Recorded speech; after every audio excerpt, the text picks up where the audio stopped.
Britain मित्रों आपका 3 देशों का समूह। सबसे ऊपर है स्कॉटलैंड। स्कॉटलैंड सबसे ऊपर है, उसके नीचे वेल्स है। और सबसे लास्ट में जो नीचे है वह इंग्लैंड। इन 3 देशों का जो ग्रुप है, दिस ग्रुप ऑफ 3 कंट्रीज, मैं इस 3 देशों का जो ग्रुप है उसी को हम नॉमिनेट करते हैं क्या, आपका ब्रिटेन। अब डियर आपका एक बात और समझिएगा, तीनों देशों में अलग अलग जो है सब राजनयिक चुने जाते हैं। तीनों देशों की अलग अलग राजधानी है, लेकिन हालांकि जब कभी भी कोई बड़ा डिसीजन लेना होता है तो इंग्लैंड की जो राजधानी है आपका लंदन से आपका सारे डिसीजन जो है लिए जाते हैं। तो आप सबसे पहले स्कॉटलैंड, वेल्स और ये आपका इंग्लैंड। तो इंग्लैंड का डियर आपका याद रखिएगा, इंग्लैंड की जो कैपिटल है वह लंदन है। इंग्लैंड की कैपिटल क्या है, लंदन। वेल्स के बारे में आप पढ़ेगा, कैस्केड इसकी राजधानी है। क्या है, कैस्केड। क्या है dear, cascade is the capital of Wales. मित्रों आप जरा सुनिएगा, इतिहास में आपने पढ़ा होगा डियर, जब आप प्रिंस ऑफ वेल्स आ रहे थे भारत, तो आपका उनके स्वागत में बनाया गया था क्या डियर, गेटवे ऑफ इंडिया या India gate. Gateway of India आप सभी लोग जानते हैं मुंबई में स्थित, और इंडिया गेट कहां पर है, नई दिल्ली में स्थित। तो ये आपका डियर प्रिंस ऑफ वेल्स के स्वागत में बनाया गया, और इंग्लैंड की महारानी की याद में Victoria memorial is located in Kolkata. A Victoria memorial जो बनाया गया बिल्डिंग है वह इंग्लैंड की महारानी के स्वागत में या उनकी याद में, ये आपका अंग्रेजों के जमाने की बनाई गई इमारत है। यहां तक कि मित्रों भारत में आज भी जो भारतीय संसद है ये आपका अंग्रेजों की बनाई हुई इमारत है।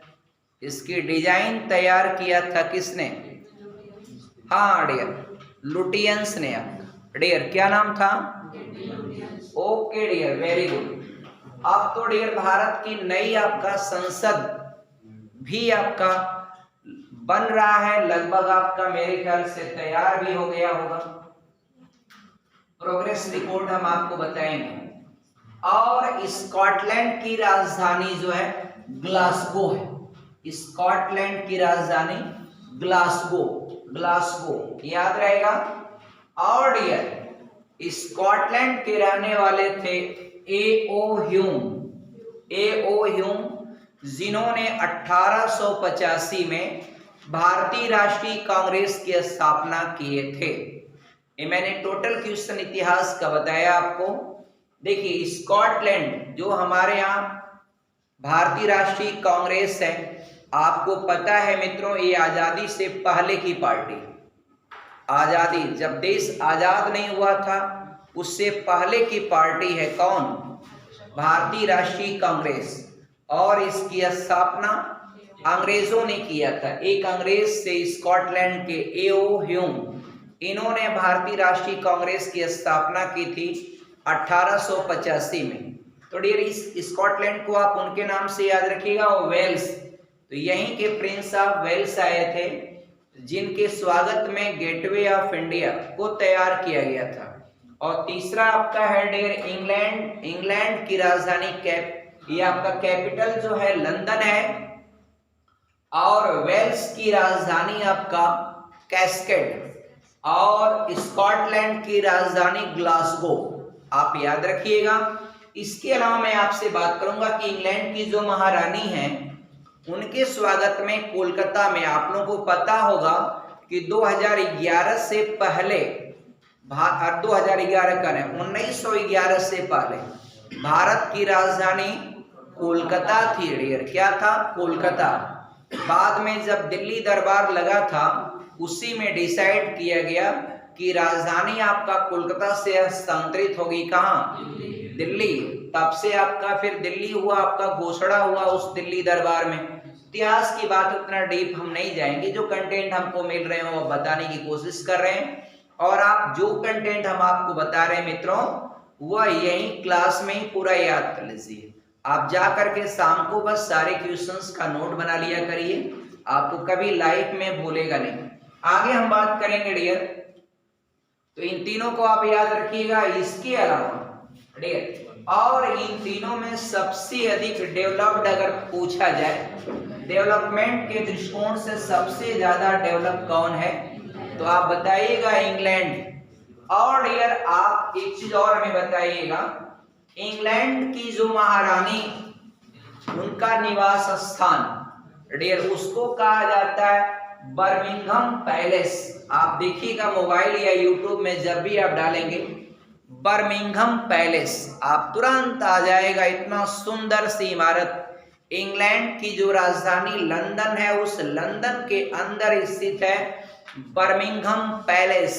एकदम उसी में इंग्लैंड की जो महारानी थी वह उसमें रहा करती थी डियर। वो आपका इंग्लैंड की महारानी का निवास स्थान है बर्मिंघम पैलेस। और मित्रों हम आपसे दो चीज पूछेंगे कि यहाँ इंग्लैंड की दो राजधानी का नाम बता, अरे दो आपका विश्वविद्यालय का नाम बताइए जो पूरी दुनिया में आपका फेमस है। तो एक मित्रों ऑक्सफोर्ड है, एक ऑक्सफोर्ड है। ऑक्सफोर्ड आपका जो विश्वविद्यालय है, यूनिवर्सिटी है, यूनिवर्सिटी, ये मित्रों ये आपका जो है कहाँ है, इंग्लैंड में। और कैम्ब्रिज, ये आपका कैम्ब्रिज जो है ना डियर, कैम्ब्रिज, कैम्ब्रिज जो यूनिवर्सिटी है, ये कैम्ब्रिज यूनिवर्सिटी, इसको भी आप याद रखिएगा कहाँ पर है डियर, इंग्लैंड में ही है। दोनों विश्वविद्यालय बहुत फेमस है। मित्रों हम आपको बताएंगे जो जवाहरलाल नेहरू थे डियर, वो आपका इसमें से किस विश्वविद्यालय में पढ़े थे, कैम्ब्रिज विश्वविद्यालय में पढ़े थे। और डियर इनके अलावा डियर आप सोचिए, आपका पंडित जवाहरलाल नेहरू एक बार मित्रों डियर यहाँ कैम्ब्रिज विश्वविद्यालय में पढ़ रहे थे, तो यहाँ के राजकुमार का लड़का भी इनका क्लासमेट था, पंडित जवाहरलाल नेहरू का। और डियर तब की हम बात बता रहे हैं, घटना है 1922 की। और प्रिंस जो आपका थे यहाँ के राजकुमार, उनका जो लड़का और पंडित जवाहरलाल नेहरू, ये दोनों लोग आपका ऐसे गए एक दुकान पर, और वहां से डियर इन्होंने खरीदा था टाई। तो टाई की दुकान पर देखने गए, तो टाई को सबसे पहले पंडित जवाहरलाल नेहरू ने उसको पसंद कर लिया। तब तक प्रिंस का जो लड़का था वहां के राजकुमार का, उसने कहा कि ये टाई जो है हमें भी पसंद है और आप हमें दे दीजिए। आप सोचिए वहां के प्रिंस राजकुमार का लड़का, और तब भी दुकानदार ने कहा, वहां पर इतनी इंसानियत है कि उसने कहा कि ये टाई जो है आपसे पहले पंडित जवाहरलाल नेहरू ने पसंद की है, मतलब उनका नाम लेके बताया कि इन्होंने पसंद की है और एक ही टाई है इसमें का, तो हम तो सबसे पहले हम इन्हीं को देंगे, आपको नहीं दे पाएंगे। अब भारत में अगर एक प्रधान भी रहता ना, तो दुकानदार वाले को कहता ठीक है, एकदम उखाड़ के फेंकवा देंगे। अगले दिन आपका पता चलता कि दुकान तोड़ फाड़ के फेंक देता। और वहां देखिए कितनी इंसानियत है कि राजकुमार का लड़का था सोचिए, और उसको दुकानदार ने देने से मना कर दिया। और ये सोचिए 100 साल पहले की घटना है, तब इंग्लैंड में इतनी इंसानियत थी। और यहाँ पर कोई भी आदमी, यहाँ तो अजीब रुआब रहता है, कोई भी नेता का लड़का, मंत्री का लड़का, ये तो इतना ज्यादा एक्टिविटी आपका बैड एक्टिविटी में इन्वॉल्व हो जाते हैं। देखा होगा आपने, कोई भी बात होती है सारे नियमों कानूनों को तोड़ने में सबसे आगे रहते हैं आपका, कहीं भी हैं। अब कोई पुलिस इंक्वायरी कर रहा है, जानते नहीं हम आपका विधायक के लड़के हैं, ऐसे आपका उसको लगते हैं आपका अपना ताव न, वो आपका पूरा अपना रुतबा दिखाने की कोशिश करते हैं। जबकि मित्रों विदेशों में ये सब कुछ भी नहीं होता है। विदेशों में एक तरह से पॉलिटिकल एक्टिविटीज जो बैड क्राइटेरिया में नहीं यूज होती, और यहाँ पर पॉलिटिकल एक्टिविटीज का बहुत ज्यादा आपका रंग वे इस्तेमाल होता है, इसलिए कहीं न कहीं हमारे देश में कुछ इविल है जिसको चाहिए पूरा वो हटाना। अब मित्रों जब वो टाई ले ली पंडित जवाहरलाल नेहरू तो गया था राजकुमार के साथ ही गाड़ी में गया था। तो सोचिए आपका राजकुमार के साथ ही पंडित जवाहरलाल नेहरू गाड़ी में गए थे, और जब टाई ले ली तो राजकुमार लड़का गुस्सिया जाएगा, अब गुस्सिया गया तो वो आपका उनको कार में बैठाया नहीं, अपने चला आया, वो अपना ऐसे पैदल टहलते हुए हॉस्टल पर आए। अब मित्रों ये बात जब पता चला मोतीलाल नेहरू को, आपको पता है पंडित जवाहरलाल नेहरू के पिताजी का नाम था मोतीलाल नेहरू। अब मित्रों मोतीलाल नेहरू ने जो हॉस्टल था ना, उस हॉस्टल में 7 दरवाजे लगे थे ऐसे निकलने का, आउटकम के लिए 7 दरवाजे। अब मोतीलाल नेहरू के बाद पता चली तो यहाँ पर 7 दरवाजों पर कार खड़ा करवा दिया अपने लड़के के लिए। ये भारतीयों की शान होती, सोचिए। अब उनको ये बात पता चला तो 7 दरवाजे पर 7 कार खड़ी करवाए थे, किसी भी दरवाजे से हमारा लड़का निकले तो वो आपका कार में बैठ के जाए। तो ये होता है भारतीयों का। और आप जानते हैं जो आपका इंग्लैंड की या ब्रिटेन की जो कंपनी थी, जो ईस्ट इंडिया कंपनी, उसको लास्ट में भारतीय ने ही खरीदा था उस कंपनी को। तो भारतीयों में आपका दम भी होता है, दमदारी भी होती है, सब कुछ भी होता है। यहाँ तक कि पंडित जवाहरलाल नेहरू वहां पर कई सारे नियमों को भी बदलने का काम किया था, बदलवाए थे। कैसे बदलवाए थे? एक बार की बात है कि एक जो है पंडित जवाहरलाल नेहरू वहां पर जो है एक मकान खरीदे, और इंग्लैंड में मकान जो एक जमीन खरीदे आप, और जमीन को खरीदने का तरीका ये होता है कि आप जमीन खरीदते हैं तो उसमें हाइट, तीनों डायमेंशन में जमीन खरीदी जाती है। 2 डायमेंशन में आप लोग यहाँ पर तो 2 डायमेंशन है, तीसरा डायमेंशन आप जितना तल्ला मन करे उतना तल्ला बनाइए। वहां इंग्लैंड में जो जमीनें खरीदी जाती है, लंबाई, चौड़ाई और आपका ऊंचाई, मतलब ऊंचाई भी, तीनों डायमेंशन में जमीनें खरीदी जाती है। तीनों डायमेंशन में मतलब बताएंगे इतना लंबा, इतना चौड़ा और इतना ऊंचा। उन्होंने क्या कर दिया, एक जमीन खरीदा और कहा कि 11 फीट हमको ऊंची दे दीजिए। ठीक है, ले लिया आपका जमीनें। और पंडित जवाहरलाल नेहरू ने 10 ही फीट जमीन बनवाई, 10 फीट का बिल्डिंग बनवा दिया, 1 फीट ऊपर छोड़ दिया। अगला आया, कहा कि हमको इसके ऊपर बनवाना है। भाई ले लो, बनवा लो, हमारा 11 फीट छोड़ देना, उसके ऊपर बनवाओ। अब वह 1 फीट जमीन आपका हवा में तो लटकाएगा नहीं आपका, अब वो वहां फंसा दिया आपका। तो वहां का नियम फिर बाद में बदला गया। तो जब भी रजिस्ट्री हुआ करती थी तो वहां पर लंबाई, चौड़ाई और हाइट भी, आपका हाइट भी वहां पर लिखी जाती, लेकिन हाइट में आपका कंफर्म एग्रीमेंट किया जाता था कि कितना फीट आप मकान बनाएंगे, और जितना आप लेंगे ऊंचाई, उतना ऊंचाई तक आप मकान बनाएंगे या नहीं बनाएंगे। तो बनाएंगे, यस करेंगे, तभी उतने फीट हाइट की रजिस्ट्री होती, नहीं तो फिर आपका उसको कैंसिल कर दिया जाता। तो ये चीज थी। और एक बार की बात है कि वहां पर एक ब्रिटेन में फांसी हुआ करती थी, टू हैंग। कोई व्यक्ति अगर जघन्य अपराध करता था तो उसको फांसी होती थी। टू हैंग का मतलब इसको फांसी के फंदे पर लटका दिया जाए। आज जब एक व्यक्ति को लटका दिया गया, आपको पता है पंडित जवाहरलाल नेहरू वकालत बहुत अच्छी तरह से पढ़े थे। आज भी मित्रों एक रिकॉर्ड है कि दिल्ली के लाल किले पर सबसे अधिक बार तिरंगा झंडा फहराने का जो श्रेय है वह पंडित जवाहरलाल नेहरू के खाते में जाता है। अभी मोदी जी कितना का दूसरा कार्यकाल है, 10 साल, वह 10 साल से ऊपर रहे हैं। तो डियर, अब आपका आगे का कार्यकाल क्या होता है, कौन होता है, लेकिन अभी आज तक का रिकॉर्ड है कि सबसे अधिक बार, क्योंकि आपको पता है कि 15 अगस्त को जो देश का प्रधानमंत्री होता है भारत देश का, वह तिरंगे झंडे पर जाता है और वहां का ध्वजारोहण करता है, साल में एक बार करता है, और वहीं पर फिर आपका देश की जनता को संबोधित करता है। कब होता है? 15 अगस्त के दिन होता है। तो जो कोई प्रधानमंत्री बनता है तो एक बार कार्यकाल में 5 बार फहराएगा, अगले कार्यकाल में 5 बार, तो 10 बार मोदी जी का तो कन्फर्म है, हो ही जाएगा। अब 11वीं बार आगे क्या होता है तो जनता, लोकतंत्र है, लोकतंत्र बताएगा। तो वहां पर जो है ना डियर, टू हैंग आपका, ये आपका है, ये फांसी की सजा में हुआ करता था। तो एक आदमी को फांसी पर लटकाया, लटकाया तो वहीं पंडित जवाहरलाल नेहरू थे, उसकी वकालत वो कर रहे थे, कह रहे थे लटका दिए ना, बस उतारिए उतारिए, आपका लटका दिए ना। और आदमी को लटकाया जाता फांसी पर तो मरने में आपका 5 से 10 मिनट लग जाता है उसको डेथ होने में। तो तब से वहां का संविधान में बदला गया टू हैंग टिल डेथ, मतलब आपका इसको तब तक लटकाए रखिए जब तक कि इस व्यक्ति की मृत्यु नहीं हो जाती है। तो ये फांसी का नियम होता है।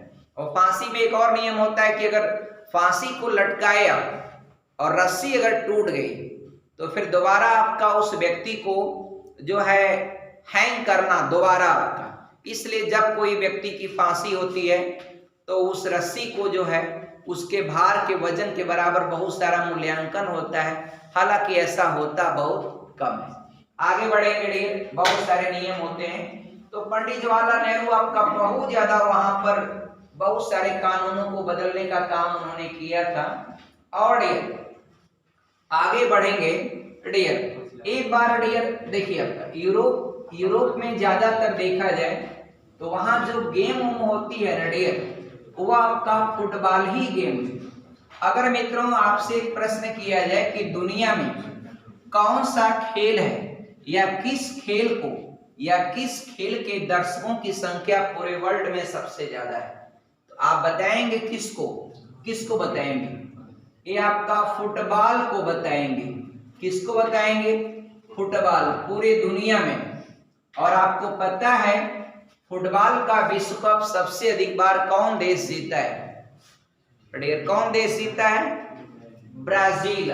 ब्राजील के बारे में जानते हैं ना?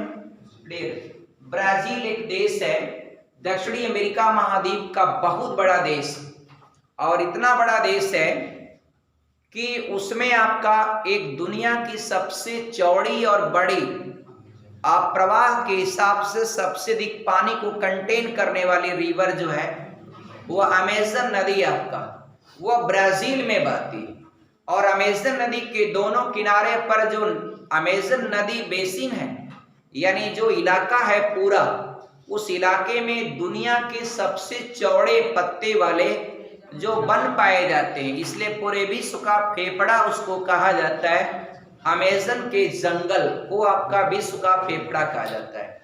और अमेजन नदी की सबसे बड़ी सहायक नदी आपका मेडिरा है, और वहीं पर साओ पालो भी है जो आपका कॉफी के निर्यात के लिए फेमस है। उस इलाके में कॉफी का उत्पादन बहुत ज्यादा होता है, जिसको हम लोग यहाँ पर शाब्दिक भाषा में कहवा कहते हैं। जबकि वहीं आपका ब्राजील का एक बंदरगाह है बेलेम बंदरगाह, जो रबर के निर्यात के लिए आपका क्या है? फेमस है। वहां पर रबर का बहुत ज्यादा, उस बंदरगाह से रबर का ही निर्यात होता है। और रबर मित्रों आपका वही कॉमन सा रबर का प्लांट होता है। भारत में रबर का उत्पादन अच्छा खासा करता है केरला, और रबर में आपका रबर का पौधा होता है। श्रीलंका में भी रबर का उत्पादन अच्छा खासा होता है।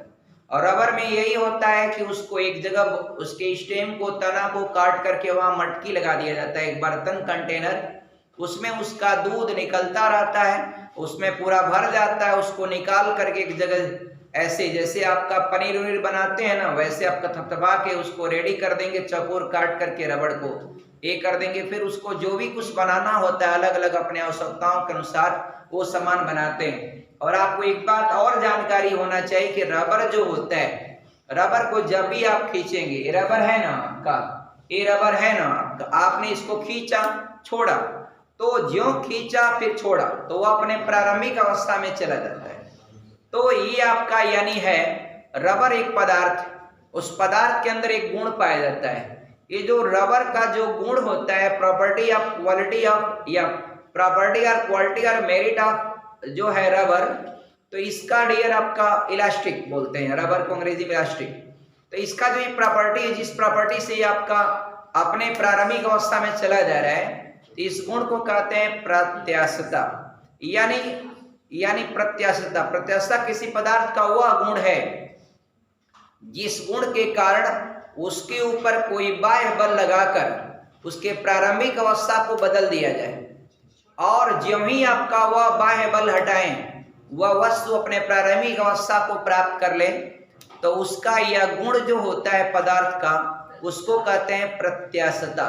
लेकिन रबर प्रत्यास्थ है, लेकिन रबर से भी बेहतर प्रत्यास्थता का गुण कंटेन करता है क्या? आपका स्टील। क्या चीज? स्टील। आप याद रखिएगा।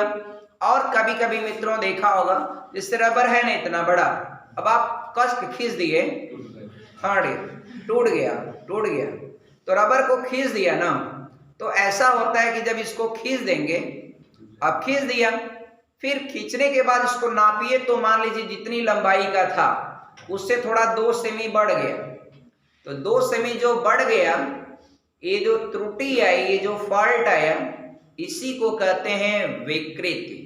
विकृति, एक विकृत, आपका फिजिक्स में आपने पढ़ा होगा विकृत, वह यही होता है, उस पर कोई एक्सटर्नल फोर्स लगाए और उसकी लंबाई में क्या हो गया, कुछ त्रुटि हो गया, तो उसको कहते हैं। आगे बढ़ेंगे। एक बार डियर फुटबॉल का गेम हो रहा था बिहार में, और डियर वहां पर लालू थे उस मैदान में, तो लालू मैदान में थे तो फुटबॉल को सब आप लोग खेल रहे थे, और लालू पहली बार गए थे उस गेम को देखने के लिए, उस समय मुख्यमंत्री हुआ करते थे। अब कहे आपका, तो वहां सब फुटबॉल को मार मार के अपना गोल कर रहे हैं, तो उनसे पूछा, आपका जो साथ में थे 2-3, कहें क्या कर रहे हैं सब, फुटबॉल को क्यों, आपका एक गेंद को क्यों मार रहे हैं? तो कह रहे सब सर वो मंत्री जी वो उसको गोल कर रहे हैं। तो लालू ने कहा कि वो तो खुदा गोल है, उसको गोल क्या कर रहे हैं? मतलब गोल शब्द की जानकारी जो है, मतलब वो आपका उस समय उनको नहीं किया। कहने का मतलब है, ये आपका कई बार आप लोगों ने चुटकुला भी सुना होगा इस चीज को। डियर आपका फुटबॉल कैसा होता है, गोल होता है। आगे बढ़ेंगे डियर, जो वेल्स है ना, जो आप 3 शहरों को पढ़ रहे हैं, एक स्कॉटलैंड, एक पढ़ रहे हैं स्कॉटलैंड, और डियर एक दूसरा जो है ना, दूसरा आपका वेल्स है। क्या है डियर? वेल्स। आप तीसरा पढ़ रहे हैं डियर इंग्लैंड। इन तीनों देशों के समूह को आप कहते हैं क्या? इन तीनों देशों को कॉमनली आप कहा जाता है ब्रिटेन। अब मित्रों वेल्स में 2 शहर आप याद रखिएगा, मैनचेस्टर और लिवरपूल।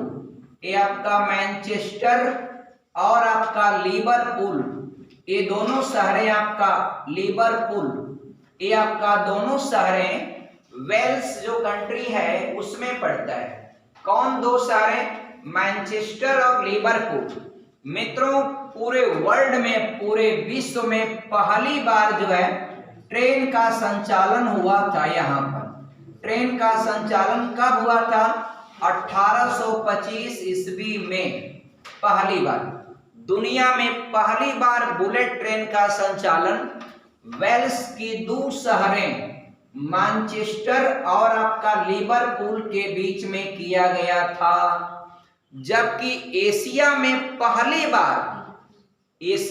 पहली बार आपका ट्रेन का जो संचालन यानी रेलगाड़ी का संचालन वह मुंबई से ठाणे के बीच 1853 ईस्वी में संचालित किया गया था। सोचिए, एशिया में पहली बार, चाइना में भी नहीं, रसिया में भी नहीं, जापान में भी नहीं। सोचिए डियर, और जापान आपका एशिया में आता है, जापान में भी नहीं मित्रों। आप सोचिए भारत कितना आगे पहले था डियर। इसलिए कहा जाता है भारत को सोने की चिड़िया डियर, यानी आपका सोने की चिड़िया भारत को ऐसे ही नहीं कहा जाता था भारत। और डियर ये जो मैनचेस्टर है ना डियर, ये आपका वेल्स की जो शहर है मैनचेस्टर, यह टेक्सटाइल यानी सूती वस्त्र उद्योग के लिए क्या है? प्रसिद्ध है। ये प्रसिद्ध है किस लिए? सूती वस्त्र उद्योग के लिए। इसीलिए भारत में या दुनिया में कोई भी शहर है उसको में वहां पर अगर आपका इस तरह का बिजनेस या उद्योग अगर चल रहा है तो उसको कहा जाता है मैनचेस्टर ऑफ दैट एरिया। जैसे डियर आपका संघाई है ना चाइना का, उसको पूर्व का नहीं आपका क्या कहते हैं?